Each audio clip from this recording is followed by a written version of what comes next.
Hello, and welcome everyone. We're here to talk about Miami's new partnership with the world-renowned Cleveland Clinic. This partnership will advance education and research in one of the most powerful and promising frontiers of science, quantum computing. I'm standing here in the Learner Research Commons at Cleveland Clinic in front of the IBM Quantum System 1, the world's first quantum computer fully dedicated to healthcare research. It is a sight to behold. I am told that the glass encasing it is the same glass that protects the Mona Lisa. And the dilution refrigerator, aka the chandelier, keeps the 127 qubit chip held near absolute zero. That is actually as cold as any place in the universe. Now let me get one thing out of the way right up front. I am not a physicist, not even close. If you're expecting a crash course in quantum computing from me, I promise you're going to be much better served by the panel of experts you're about to hear from. But what I do know is this: something truly exciting is happening at the intersection of higher education, medical research, and healthcare innovation, and Miami University is right in the middle of it. This partnership is more than just a big idea. It is a launch pad for the future. It means new academic programs that equip students for careers in quantum technologies. It means accelerating medical discoveries that could improve and save lives. And it means new opportunities for innovation, entrepreneurship, and workforce development that will ripple across Ohio and beyond. To help explain what all of this means and why it matters, we recently hosted a special event featuring Miami University's president, Greg Crawford, a physicist by training. We also have two brilliant minds from Cleveland Clinic, Dr. Lara, Jehi, Chief Research Information Officer, and Dr. Frank Papay, Chief Clinical Business Development Officer. They'll walk us through what quantum computing is, what it could mean for medical research and patient care, and how this partnership will make a difference for students, researchers, and communities across the region.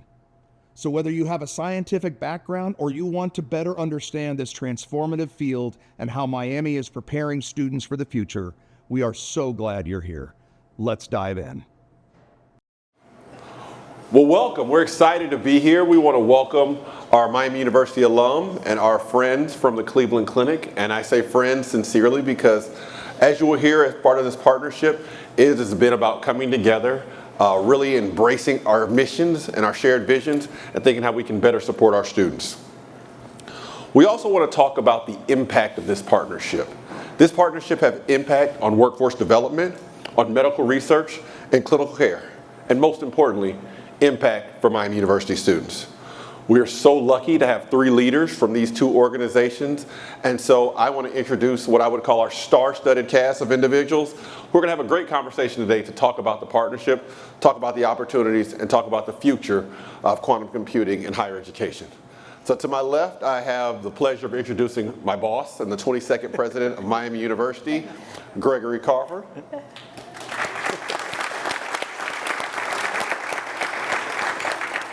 Next, we have Dr. Lara Jehi, the Chief Research Information Officer for Cleveland Clinic.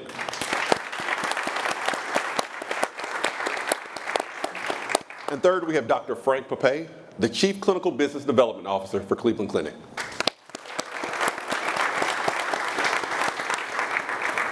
So before we get started, President Crawford wants to give a special acknowledgement. Okay, well, thank you. I want to do something first just to get started here. We're talking about quantum computing, and it's truly a transformative, revolutionary technology that's going to change the world. And I want, for those that were around at this time, 1968, to think about this question. And I want to show a little video clip just to put us in the mindset of what we're going to talk about today. But you probably remember the movie The Graduate, right, with Dustin Hoffman. No jokes about Mrs. Robinson. I'm not going to talk about that. But nevertheless, if you remember, Benjamin came home from college, was lost. He didn't know what he wanted to do. His parents had the party. He's uncomfortable around adults. And then this one gentleman takes him outside, and he walked out. He said, I want you to remember one word. What was that word? All right. I wanted to show you the clip just to put us in the mindset for today. So if they can play that clip.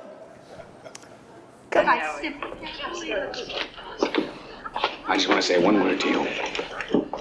Just One word. Yes, sir. Are you listening? Yes, I am. Quantum computing.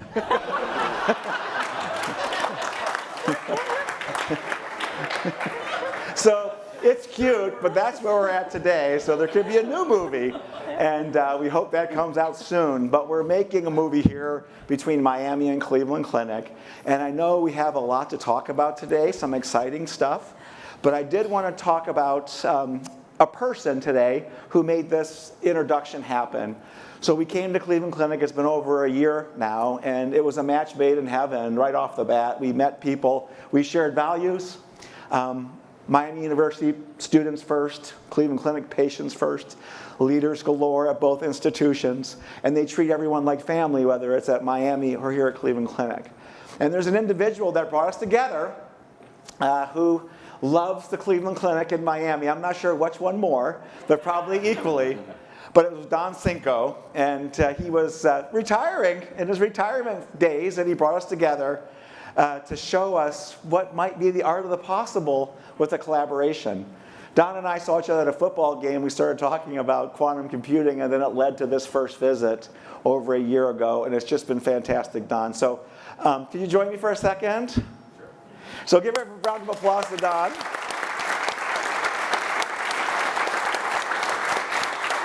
And where's my person? Kim's right. Oh, thank you, Vanna. Wow. So I'm going to present Don with the President's Medallion for his extraordinary work and being both a member of the Cleveland Clinic for so many years and also one of our fantastic alumni who has done so much for the university, not just with the Cleveland Clinic relationship, which we're grateful, but he also supports speech pathology and audiology at the university as well in a big way. So congratulations, Don, and we're grateful for all that you do. You want to get a picture right here? Thank you, Don.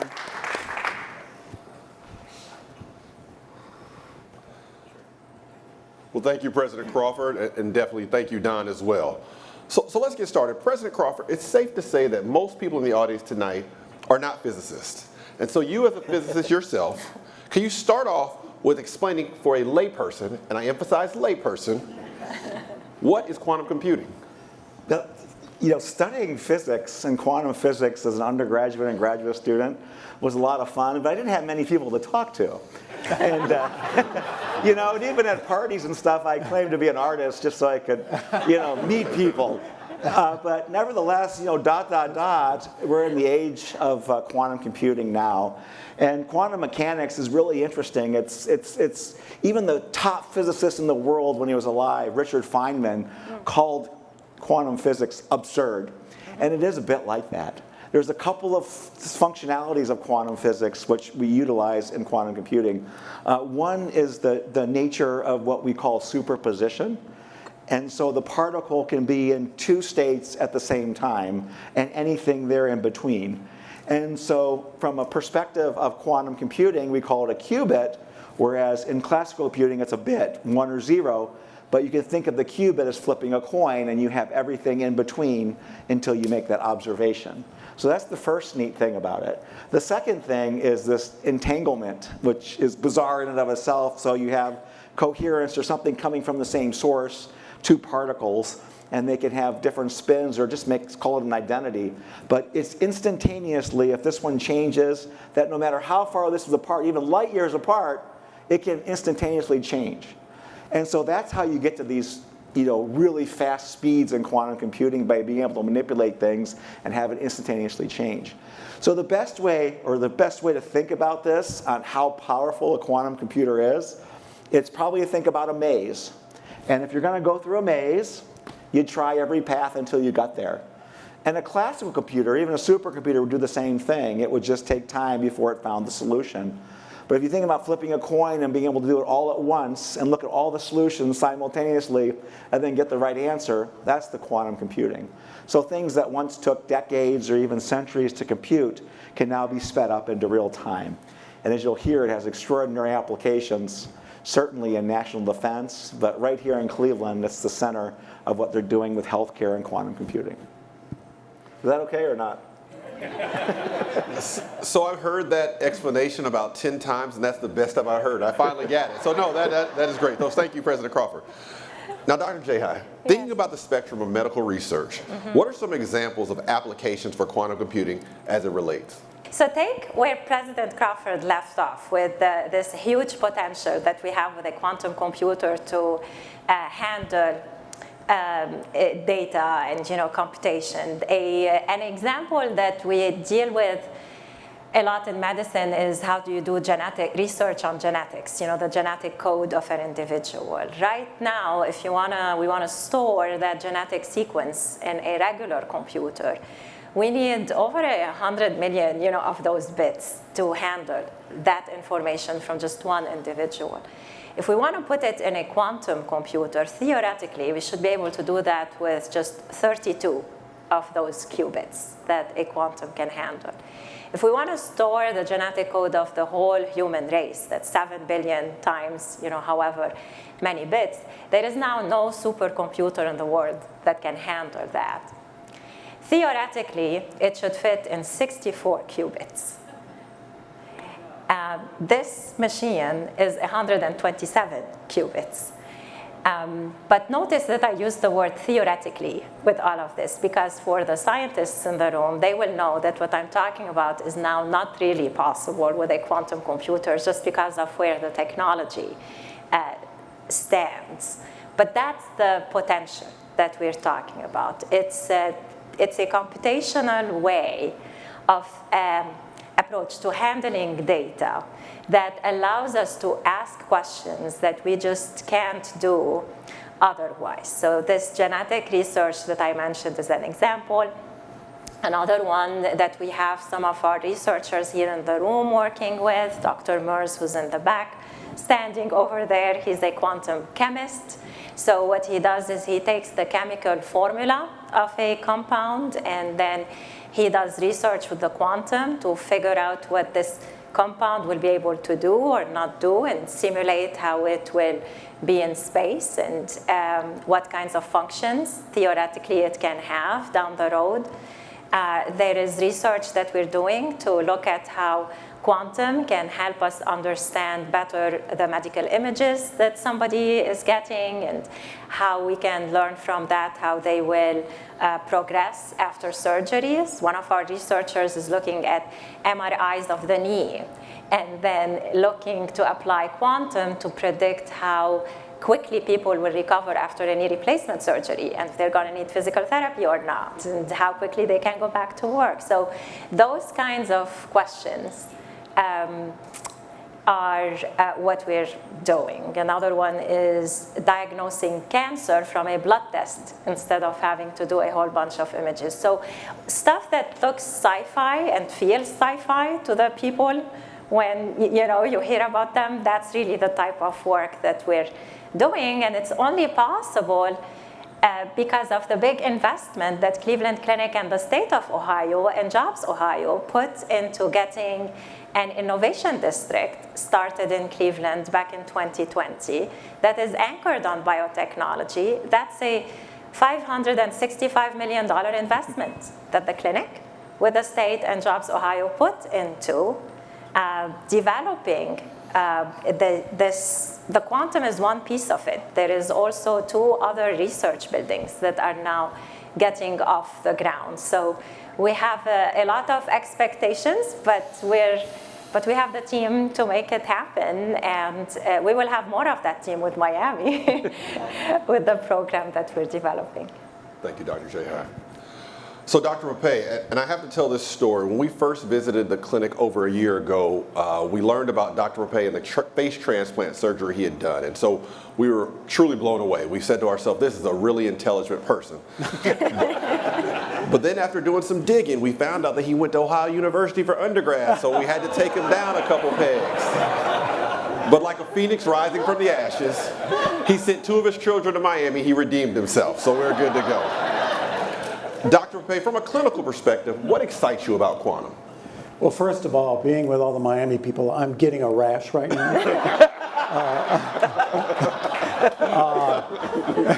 But I'm sure the Benadryl will take care of it later. That being said, we talked about a little bit this before, and I came up, what we're trying to do at the Cleveland Clinic is really interview the frontline people and look at all the problems. And where, not just machine learning, but where could quantum computing fit? And I just came up with a short list here, and there's so many. I mean, any complexity with multiple sort of algorithms going on at the same time, you really can probably use quantum computing, and it could be for population health, could be for protein folding, could be to the surface morphology of different types of biomaterials and how structurally, molecularly, you change them to fit with the tissue interface. As a surgeon, I still count with my fingers and toes, but with this type of powerful sort of picks and shovels, there's a lot of gold miners out there that can certainly use it. So what I'm interested in is really, and this is something that I think you're interested in, is photonics. And sort of the spectral vision that we as humans only see is only this much, but sort of machine vision that we're looking at is really endless. And what you're going to need is something like this behind us to really mine that spectral frequencies across different tissue types, whether it's tumors, and identify exactly, as simple as a surgeon is where to cut and where not to cut. Yeah, that's exciting. So Dr. Papay, as a follow-up on that, one of the things we're really excited about at Miami is having a physical presence here in the Cleveland Innovation District. Can you talk to us about how you see the Innovation District fueling scientific growth in the region? One of the dreams the former CEO, Toby Kosco, had is starting sort of an innovation center here, and then he would envision 30 or 40 small startups around the Cleveland Clinic. And you need an anchor, okay? The Cleveland Clinic, certainly the clinical anchor, but you also need a scientific anchor that's going to bring others to the area, like Miami University. And certainly, we're looking at one of the anchors right here behind us. So I envision a lot of, biotech startups that deal with, large calculations to come here to use the quantum computer. The nice thing about that is this, as far as early on with the research and some of the early design and new venture creation, you don't need to go so much to the FDA right away. So I see this as a great seed, the fertilizer to seed a lot of these little innovation new ventures here at the clinic. No, that's exciting. Now, Dr. Crawford, the partnership already has had significant academic impact. Can you tell us about the new majors, specialized degree programs, and how Cleveland Clinic has been involved in developing the curriculum? Yeah, so we're really excited about the quantum computing degree. We believe it's the first in the nation and maybe the first in the world at the undergraduate level. And when you think about the investment that Dr. Jehi talked about, more than $500 million in this area, and that's fantastic, but you ultimately need a workforce to really lead. And Cleveland can actually lead in this area in a big way. So we got together and talked about all the power of the quantum computer. We thought, as an institution that's really fantastic with teaching and pedagogy and undergraduate excellence, that we could bring to bear that expertise on the undergraduate major in quantum computing, which we did. And then who better to go to when you're thinking about building out a new degree program is go to the best people in the world. And all of you know that Cleveland Clinic attracts the very best of the best. You only come here if you want the complex cases or if you want to be at the top of the chart, so to speak, or in that bar of excellence. And so we were able to work with the experts here in quantum and actually develop an amazing degree program that is state-of-the-art in and of itself. It roughly has three components. I'll just kind of roughly give it to you. The one area is all the quantum computing aspects of what you need to learn on the coding side, and that includes algorithms and processing, and also cyber, quantum cyber, down to a capstone project that'll be done here with the clinic. And then it also has an element of you have to be discipline specific in something. So we got life sciences and bioinformatics portion of that degree so that those computer scientists that know quantum will know the industry space where they have to be good at. And the third part, as many of you might know or might not know, but Miami's really fantastic number, always top 10 in the world for entrepreneurship. And when you think about the innovation district and you think about what's going to happen here around quantum computing, And Cleveland Clinic was adamant about it too, that we need to put some innovation into that curriculum. Because these folks that are programming and quantum computing and doing new things, there's going to be inventions and discoveries coming out of it nonstop. And they're going to have to know how to protect it. Is it a patent? Is it a trade secret? What might it be in the end? And so we'll give them a sort of a background in business planning and intellectual property and those type of things that they'll have that startup mindset. Then as time goes on at Miami, you can pick other disciplines if you want to do a different discipline-specific area. You may want to do neuroscience will be one for us that we'll also work on, so they can take a different track instead of bioinformatics if they wish. And so we're really excited about it. It's not for the lighthearted. It's a tough degree program. And so those kids that have an affinity for STEM programs, science and engineering programs and math, it's a great major for you. And it's really interdisciplinary. And you kind of have to be a modern day Da Vinci person to do all these different things, to put it all together in this transdisciplinary way. But we're really excited to get it launched, and we'll have a few students that probably transition into it that are already at Miami. Then we'll start the first year cohort this fall. You all can feel the energy coming off President Crawford, can't you? Yes. It's warm right here. No, Dr. It took me 30 years before somebody listened to a physicist. All right, yeah. You're in the right place right now. All right. Dr. Jehi, what kind of research opportunities will Miami students have access to because of this partnership? Well, as President Crawford mentioned, there is a capstone project, right, that they're going to have to do. And that will happen here in Cleveland Clinic. At the clinic, we have a very robust internship program for undergraduates and graduate students. We get hundreds of them through our labs every summer. So usually it's just a summer internship that we offer. For this program, we already have a program, the Discovery Accelerator Summer Internship Program. It's only 8 weeks in the summer. We can only support now 10 spots. This year we got 400 applications for those 10 spots. So there is a very big interest from young talent to learn this technology because it is the technology of the future.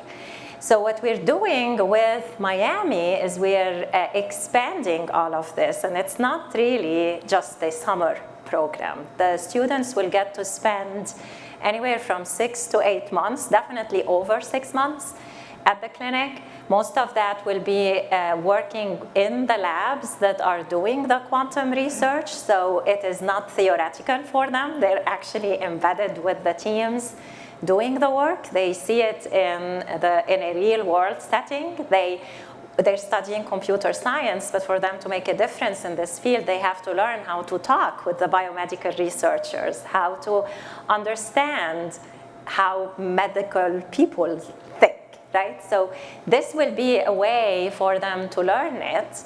And part of that time will be being exposed with our innovations team. We have a big innovations team at the clinic that works with our clinicians and our researchers to take their ideas and convert them to companies or other products that we can sell. So those students will be exposed in those 8 months to both the research side of things and the translation to market side of things. They'll see it in action and they'll be a part of it. Okay, thank you. Dr. Papay, you've been very involved in innovation and entrepreneurship in your surgical practice. Now, Miami is known for its entrepreneurship program. How do you see this partnership fueling innovation and entrepreneurship? In my opinion, in being involved with several startups, there's invention, and that's not innovation. 98% of all inventions never make a dime. Okay, without an entrepreneur, that really sees opportunity recognition and exploits that. We were talking about the word exploitation is a long 4-letter word to some people, but it's not. If you look at it, and the point is, how can we, with this instrument, exploit this instrument, really to create new ventures for not just new businesses and things like that, but to create something great for humanity that's bigger than all of us together, but also to create jobs and to seed other things that maybe you don't need a computer science degree to use, but to develop a workforce. right now we have to understand what this instrument can do. And I think this is our first step in really teaching people to understand what this thing can play. Is it playing good music or not? So. You can actually hear it, can't you? It's like a heartbeat. So President Crawford, another big portion of this partnership is stimulating workforce development. Why is this important to Miami, our students, Northeast Ohio region, and how will this partnership accomplish that? Yeah, we really need to have a workforce to remain in the lead. Right now, Cleveland and Ohio is way in front. And so that's the good news. But also to keep us in that position and to strengthen that position, we do need the workforce. And I mentioned this degree program is to start. But also the nature of the innovation district, it'll bring entrepreneurs together, and not just people that code quantum, but maybe we start to get those that build devices and quantum sensors and that ultimate holy grail of a room temperature quantum computer. If we can get both the infrastructure and the coding people all to move to Cleveland and the companies to get here, it'll be a big deal. Just like there's Silicon Valley, and we call it Silicon Heartland for when Intel came here. There's all these funny sayings that you can have, entanglement alley or superposition highway, to describe what could happen here in Cleveland and sort of collating all these different resources here. We can do it, and also I don't think this country is in any position to lose this race. We have to win this for all kinds of other reasons. It's great for health, but we just simply have to do it for defense and competitiveness in the globalized world. So we're super excited about what can be, and it'll be from the folks that are in the healthcare industries. Maybe we'll get the technology people here, and then you'll get a startup environment. There's space galore down here that you can move into. And so we really truly hope it turns into what was analogous to Silicon Valley in terms of what quantum computing can be in the region. I'm sorry, go ahead. No, go ahead. Well, just to echo that, I think that is the key. This is much bigger than all of us. If we lose this, we're behind already. Yeah. If you look at what China's doing and Asia's doing, our workforce needs to be developed, and we need to accelerate that development. And I think we're behind right now. Yeah, we are. Yes, so I was at that, there's this meeting last week, it's called Quantum Tech. It was in DC, and it brings together all the, the leaders of quantum everywhere. And in the one presentation, they showed the investment at the international level, from the different countries, what each country is spending on quantum. How much do you think China is spent on quantum last year? $25 billion was China's spend that was disclosed, right? So they had an asterisk next to that this is at least that much, because it's not always disclosed. At the US, I'm not going to say the number. It's like, we should be ashamed of it. So it's, but that is the competition, and that is the race that needs to be won. And this quantum computer is the only one in the world that is dedicated to healthcare and life sciences. There is actually only 5 of it in the world. There is one in Japan. There is one in Germany, much smaller one, actually, it doesn't count. There is one in South Korea. There is one in the RPI, the Rensselaer Polytechnic Institute, and there is one in Canada. Of all those, the only one that was here before this one was the one in Japan. Actually, so I tell this story. So when we were, IBM makes this computer, and when we were, negotiating with IBM about what we want from them to support the innovation district, and we said we want a quantum computer here in Cleveland, they were shocked, and they said, well, we only have this conversation with nation states, and then they told us about the Japan and Germany one, and I'm like, so Cleveland Clinic, we have our own zip code. Does that count? Can we talk? But but the point is, this is how unique having this is. there aren't that many countries in the world that have it. So how about that many places in the United States that has that? It's here. It's in Ohio. It's in Cleveland. Now Miami can use it. And so yeah. So we want our workforce to use it. We want to build the people who can use it, and we want them here in Cleveland, and they all actually want to come. The example I gave about the 10 spots out of the 400 applications, those students that we got, half of them, there was a kid from Harvard, a kid from Hopkins, a kid from Yale. They could have spent their summers in the schools that they were studying in, and instead, they decided to come and spend their summer here because of what they can get from having the quantum computer just available. And the beauty of what we're doing with Miami is that we're not waiting for them to get a PhD in quantum computing and then retwist their mind so they know how to use it in medicine, right? We are teaching them how to use it in medicine from the undergraduate level, right? And there is work we want to do to push it even further down the chain to the schools and K through 12 education and other levels. Well, thank you for that perspective, Dr. Jehi. Because we're recording this, I have to say to our friends in Germany, your small quantum computer counts to us. So Dr. Jehi, as a piggyback to what you just mentioned, we know it's important to make sure the entire community understands and knows about quantum, specifically K-12. Can you talk about why they should be excited about quantum and how we can get those groups excited about quantum? Yes, of course. So I remember when I was a kid, there was our neighbor next door. He would come home and then he would bring with him this big box that was full of these little cards that had holes in them. And I remember as a kid, I would go and then keep asking my mom, what is this? What does he do? What is this for? And then they explained, it's how the computers work, and you're like, what are those? And so you get, as a kid, you get really, you dream, right? You're very curious. You have that sense of wonder, and it's our job to never lose that, right? And encourage these kids to have it. And right now, this gives them that, it feeds that sense of wonder. It's a big machine, it's a big computer, and they think it can solve, it can let them do things that are not possible. So demystifying it and making it accessible to them, giving them opportunities that can expose them to it is really what we should do. And we've been doing that at the clinic, working with the Cleveland Metropolitan School District. For the past couple of years, we've had this program with them. They organize it for their, it's a K through 12 type program, and they come and they spend the day, visit the labs, tour the quantum and all that.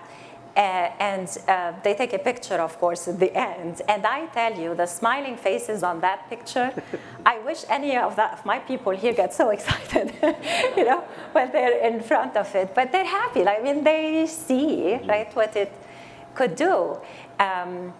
And there is courses, right, that they get taught in school. My son in high school had the computer science classes, and I know Miami does quite a bit with the K through 12 outreach program that you offer, and your work with the College Credit Plus courses that the high school students can take. So the closer that we bring it to them, the more familiar they are with it. And how familiar they are with technology now is very different from how we grew up. They get this stuff very quickly. I see my oldest, he was like, when he was 16, he would be sitting and like, what are you doing? And then he's learning Qiskit. That's the platform you use to code with quantum. It's a much lower barrier for them than it is for us. I think we overcomplicate it. All they need is just a place where they can be exposed and learn. Thank you. Well, we hope you've enjoyed this conversation. Let's give a round of applause to our panelists.